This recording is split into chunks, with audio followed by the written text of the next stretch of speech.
I'm Dr. Neeraja, Chief Fertility Specialist, Dr. Neeraja's Fertility and Gynec Center, KPHB 6th phase. చాలా మందికి doubt అండి, ఎందుకు ఐయుఐకి రావట్లేదు, ఐవీఎఫ్కి ఎందుకు రావట్లేదు అంటే ఫస్ట్ క్వశ్చన్. సో శాంపుల్ ఏమన్నా మిస్ మ్యాచ్ అయిపోతుందా, సో వేరే వాళ్ళ సెమన్ ఏమన్నా పెట్టేస్తారా, వేరే వాళ్ళ ఎంబ్రూస్ ఏమన్నా పెట్టేస్తారా, చాలా మందికి డౌట్ ఉంటుంది. సో ఇవన్నీ ఏమంటే ఇప్పుడు మూవీస్లో చూపిస్తున్నారు. సో మూవీస్లో ఇది ఒక జోక్ అయిపోయింది అనమాట. సో వేరే వాళ్ళకి పెట్టడము, సో మూవీ అంతా సో కామెడీ పరంగా తీయడము. సో ఇది అండి, దీనివల్ల చాలా మందికి doubt. So main test baby సెంటర్కి వెళ్ళాలంటే ఫస్ట్ డౌట్ ఇది. సో ఇలా ఏమీ ఉండదండి. పేషెంట్ మనం కపుల్ రాగానే ఫిమేల్ పేషెంట్కి సో మనం మొత్తం కపుల్ రిజిస్టర్ చేసిన తర్వాత ఒక ఐడి ఇవ్వడం జరుగుతుంది అనమాట. సో ఈ ఐడి అనేది ఎంత ఇంపార్టెంట్ అంటే ప్రతి ఫామ్లోనూ ఈ ఐడి ఉంటుంది. సో పేషెంట్ ఫైల్ మీద ఈ ఐడి ఉంటుంది. అండ్ ఒకవేళ పేషెంట్ ఐవీఎఫ్కి వెళ్తే ప్రతి స్టెప్లోనూ ఈ ఐడి అనేది ఉంటుంది అనమాట. సో మనకు ఉండే ట్రీట్మెంట్స్లో మెయిన్ మిస్ మ్యాచ్ అయ్యేది ఒకటి IUI, intrauterine insemination. So semen వేరే వాళ్ళది పెట్టడం జరుగుతుందా అదొకటి. ఇంకొకటి ఎంబ్రియో ట్రాన్స్ఫర్, ఐవీఎఫ్.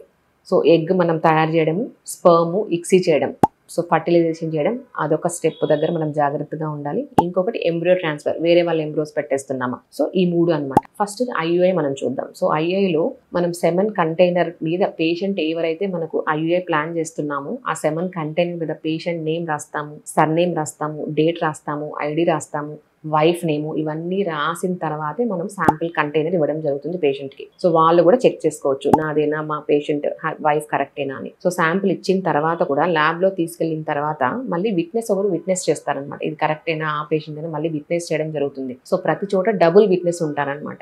సో తర్వాత ఇంకోటి ఏంటంటే ల్యాబ్లో ఒక్క శాంపుల్ మాత్రమే ప్రాసెస్ చేయడం జరుగుతుంది అట్ ఏ టైం. దాని తర్వాత శాంపుల్ రెడీ అయిన తర్వాత కూడా మళ్ళీ పేషెంట్ మనం ఇంట్రాయూట్రైన్ ఇన్సెమినేషన్ ఐయుఐ చేసే ముందు కూడా పేషెంట్కి మళ్ళీ మనము ఐయుఐ క్యాథెటర్ మీద కూడా మనం పేషెంట్ నేమ్, హస్బెండ్ నేమ్ మనం రాయడం జరుగుతుంది, పేషెంట్ చూపించడం జరుగుతుంది. సో పేషెంట్ విట్నెస్ చేస్తారు, మనకి ఇంకొకరు కూడా ఐ విట్నెస్ ఇంకొకరు కూడా మనకు సిస్టర్ చేయడం జరుగుతుంది. సో మళ్ళీ రీచెక్ చేసుకున్న తర్వాతే మనం ఐయుఐ చేస్తాం. Next IVF. సో జనరల్గా ఇప్పుడు మా సెంటర్స్ అన్ని డైలీ చేస్తామండి ఐవీఎఫ్స్. అంటే మనం బ్యాచ్ ఐవీఎఫ్స్ కాదు. సో బ్యాచ్ అంటే ఏంటంటే అట్ ఏ టైం ఒకవేళ ఎక్కువ లోడ్ ఉన్న వాళ్ళు అట్ ఏ టైం 5 పికప్స్ చేయడము, 10 పికప్స్ చేయడము, 15 వాళ్ళ సెంటర్ కెపాసిటీని బట్టి చేస్తుంటారు. సో మాదంతా ఇండివిజువల్ అనమాట. ఎప్పుడు పేషెంట్ వస్తే అప్పుడు మనం స్టిమ్యులేట్ చేస్తాము, అప్పుడు పికప్ చేస్తాం కాబట్టి.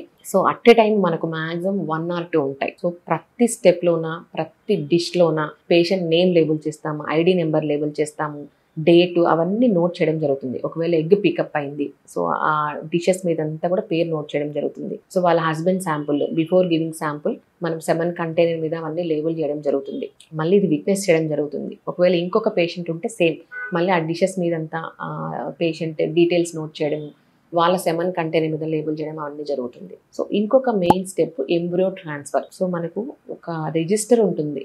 So egg freezing register, IVF register, embryo transfer register. So వీటిల్లో మనకు ఎంబ్రియోస్ క్యాన్స్లో మనం స్టోర్ చేస్తాం, క్రయో క్యాన్స్లో. సో ఏ క్యాన్లో స్టోర్ చేస్తాం, నెంబర్ 1, నెంబర్ 2. సో దాంట్లో కూడా స్ట్రాస్ ఉంటాయి, దాంట్లో కూడా క్యానిస్టర్స్ అని ఉంటాయన్నమాట. సో ఏ క్యానిస్టర్లో స్టోర్ 1, 2, 3, 4, 5లో స్టోర్ చేసామా. సో దాంట్లో మనం ఆ క్యానిస్టర్ తీసిన తర్వాత దాంట్లో ఏ స్ట్రాలో తీసాము అవన్నీ కూడా మనం బుక్లో నోట్ చేయడం జరుగుతుంది. సో అది మనం తీసే ముందు కూడా, క్యాన్ నుంచి బయట తీసే ముందు కూడా లిక్విడ్ నైట్రోజన్లోనే పెట్టుకొని మనము ఐడి నెంబర్ చెక్ చేసి, పేషెంట్ నేమ్ చెక్ చేసి, ఫస్ట్ స్ట్రా తీస్తున్నామా, second straw set of embryos తీస్తున్నామా, అది కూడా మనము చెక్ చేసిన తర్వాతే మనం స్ట్రా తీసి మనం థాయింగ్ చేయడం జరుగుతుంది. సో థాయింగ్ చేసిన తర్వాత కూడా బిఫోర్ ఎంబ్రియో ట్రాన్స్ఫర్ పేషెంట్కి మనం ఆ స్ట్రా ఐడి చూపిస్తాం. స్ట్రా మీద ఏదైతే ఉందో అవన్నీ చూపించిన తర్వాతని ఎంబ్రియో ట్రాన్స్ఫర్ ప్లాన్ చేస్తాం. సో దీంట్లో కూడా మళ్ళీ పేషెంట్ విట్నెస్ చేస్తారు, ఇంకొక సిస్టర్ విట్నెస్ చేస్తారు, డాక్టర్ విట్నెస్ చేస్తారు, ఎంబ్రియాలజిస్ట్, అన్ని ప్రతి చోట 2-3 చెకింగ్స్ ఉంటాయి. సో ఇవన్నీ